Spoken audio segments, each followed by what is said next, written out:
Okay, so hi guys, as promised, I have come back with some undergrad tips for incoming freshmen, but it can also be used for like sophomores, transfer students, grad students, and I feel like it could work in life, like as far as jobs and for anything else. So what I want to say is that even though this is for like undergrad, I feel like anyone could use these tips, and I hope you enjoy. Alright, so tip number 1. You gotta have an open mind. You cannot come to a university, be you from a small town, a large town, a rich family, a poor family, you know, someone where it's all Baptist and like strict religious or all the other stuff. I'm not saying change up your person. I'm just saying have an open mind and realize that there are people here who are not going to be like you, and that you can't argue with everyone, because like just like yourself, if you're set on this one thing, if you were raised this way and you can't be changed out of it, there's other people like that, like who were raised a different way and who don't see things your way. So I say that you need to learn how to agree to disagree. Like some of your best friends are going to be complete opposite people. Like since I've come to college, I've met so many people who are just opposite of myself. And like I'm pretty laid. I'm more of a carefree, happy-go-lucky person, but they're like more calm, chill, collected, cool. You know, are you excited? Yeah, I'm excited. Man, I'm so happy for you. As like far as me, I'm ha ha ha ha, like all the time. So you have to realize that there are people who are going to be different from you, and that just because they're different and just because things are different that you're not used to doesn't mean they're bad. Difference is not always equal bad. So this goes as far as like movies and events and shows. Just, go, or just have an open mind. Like don't come to college expecting the same things you got in high school. Tip number 2, be prepared for change. Now I know I just said that you may come in a certain way, but I guarantee you, whenever you leave college or your job, or if you go to another country, be prepared for change. Your mind will be expanded in ways that you would never have thought of. Like I'm a sociology major, and due to my classes, and I specialize in like race, ethnicity, and class. So I've taken a lot of classes that had to deal with those 3 issues, and trust me, like I see the world in a completely different manner. I mean, you'll watch, and it's that way with a lot of majors, like for change. Like when I came in, I was myself, but I was more wild. I didn't know the Lord. I did know him, but I just went off track. Like it was bad. I went wild for 2 years. I had straight, long, relaxed hair. I really didn't go, I went out, but I really, stuck to who I stuck with.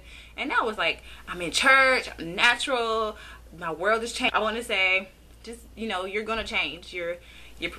Be it you lose weight, you gain weight, be it your mind's open up, you see the world in a new light, you go somewhere, you come back with a different perspective. That often happens when I have friends who've been outside. Your parents, you're going to love your parents.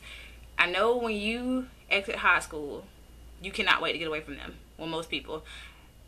Distance makes the heart grow fonder, and that is so true, because when you go to college, you don't see your parents every day, and then you realize whenever you have any kind of issue, the first person that you call is going to be someone in your family. For me, it's my mom. If I have a cough or something hurts on my neck, the first thing I do is grab the phone. Oh my God, Ma, what's going on? This hurts. What should I do? Should I go to the hospital?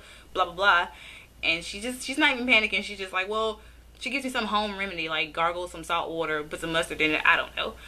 And you're gonna call someone in your family or your best friend, someone who's a fallback or who's been there, who knows you, and they're gonna be able to be that comfort when you have. So be prepared to change. You will definitely not be the same person when you leave, the same person when you came in, if you get what I'm trying to say.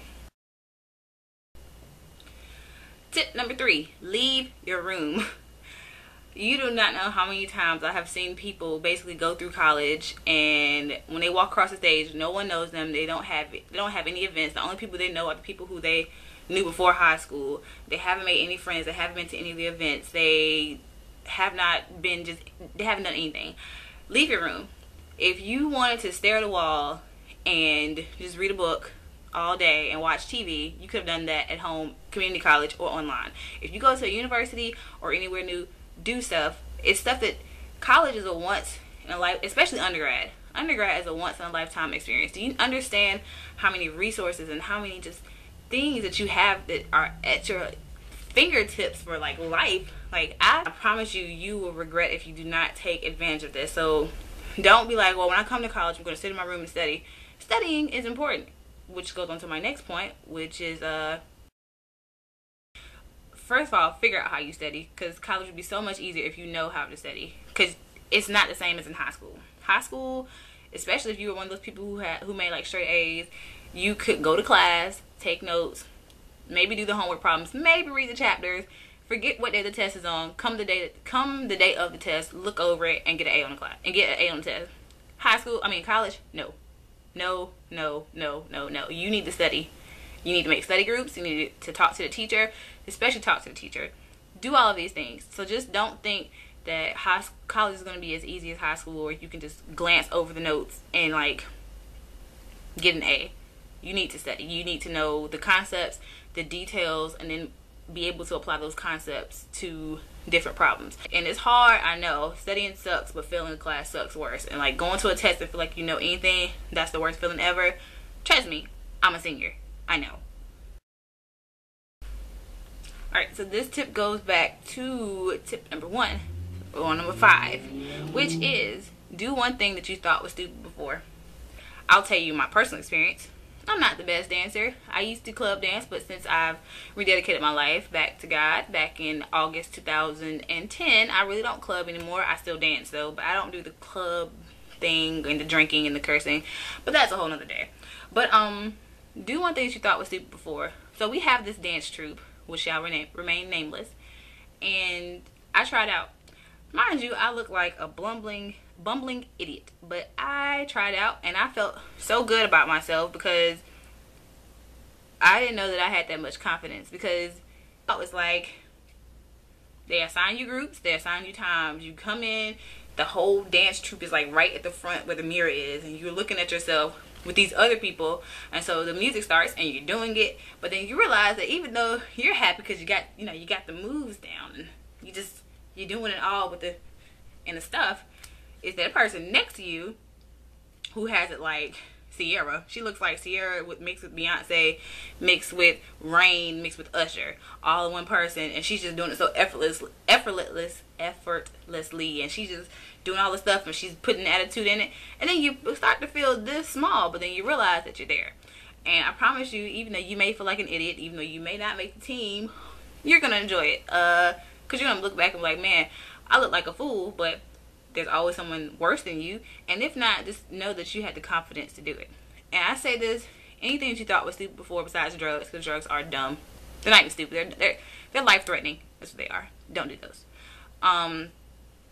Just do it. Sometimes I realize that the most things that if I want to go somewhere, this is so stupid, I don't want to go, blah blah blah blah, I end up having the most fun at those events. And if a friend invites you to something that you have never done before, as long as it's legal and not life-threatening, or expulsion pending, if that's what I'm trying to say, do it. I mean, what's your excuse? What else could you be doing? Something that you do every day? Boo, that's boring. Don't be a boring person. Value number 6. I almost struggled with that. Try to make friends that are different from yourself. And I say this because if you have friends that are similar to yourself, unless you're completely goal-oriented, and even then, a whole bunch of goal-oriented people around each other would not be good, because everyone wants to do what they want to do, and it's not that one person is giving a different perspective, like, hey, maybe we should just chill back and blah blah blah. So try to make friends, or try to mingle or hang out with people who are different from yourselves. If you are the eager beaver and everything has to be scheduled and timed out, and your life has to go from A to B to C to D to E to F to G, and you have 6 fallback plans and everything you do is for a purpose, try to pair up, even though it might seem like not feasible at the time. Try to pair up with someone who's more laid back but still in college, or yes, try to hang out with people who are in college. Anyway, or trade school or military or something, you know, whether make sure that both of y'all trying to go somewhere in life. Yes, but back to the point. You will balance each other out in ways you did not know. You grew up with people who were just like you. I mean, like, I feel like if everyone is the same who hangs out together, what does anyone bring to the table? Because they're going to be basically looking for the same things you're looking for, thinking about the same things you're thinking about, and you're not going to grow. Alright, tip number 7. Keep your values close and your true friends closer. You will realize very quickly that people aren't always what they present themselves to be in college. And you don't want to hang out with those people who are inconsistent. Like, one day they're calling you their buddy. The next day, when they get around this other person, they're different. Try to keep the people who genuinely don't, or who genuinely have the same temperament around you, and those would be your real friends, the ones who you probably stay in contact with the most. Consistent people. True friends are the ones who will be there for you, who will call you, who will check up on you, who will go do things with you, who will tell you the truth, and who are always consistent. And I say keep your values close because in college you will learn that it's easy to steal, cheat, especially cheat. Cheating, yes. Cheating, a lot of people do that in college, and it's not fair. It will not be fair if you struggle your butt off in a class and get a 75 on a test when a person who cheated off the person next to them, or who had some kind of cheating system or had the test before that, gets a 95. It's not going to be fair. It's not. But you're probably going to get more from that class than that person who cheated. Will you really lose your virtue and the things you stand for one thing that's not even going to matter next semester when you forget about it because you're going to be to a different class?